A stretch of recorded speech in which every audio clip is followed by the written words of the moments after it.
May sunflowers na naliligaw dito sa kabukiran. Ayan. Malapit nang mamukadkad. Ayan oh. Ang ganda. Bakit kaya nagkaroon ng sunflowers dito? Nag-iisa lang yan guys. Katabi niya yung mais. Oh, cute.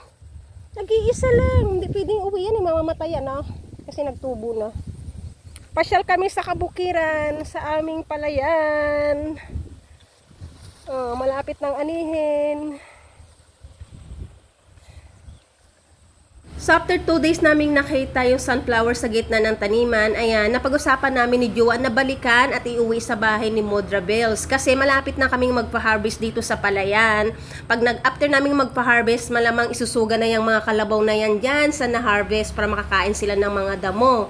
So itong sunflower na to, siguradong masisira nila to.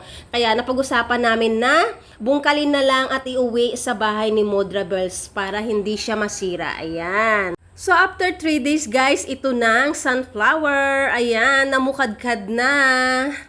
So, siya lang nag-iisang sunflower dito sa bahay ni Modra Bells. Sana dumami yung buto nito para mas mapadami namin yung sunflowers dito sa bahay ni Modra Bells. Ayan. So, akala ko nga, guys, hindi talaga ito makakasurvive kasi nung inuwi namin, medyo malakas yung hangin.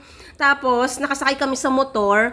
So, parang hinahampas-hampas ng hangin yung puno ng sunflower na to. Tapos yung mga dahon unti-unti nang nalalanta. So akala ko talaga hindi siya makakasurvive. So ayan, buti naman at nakasurvive. Ayan na, ang ganda niya na.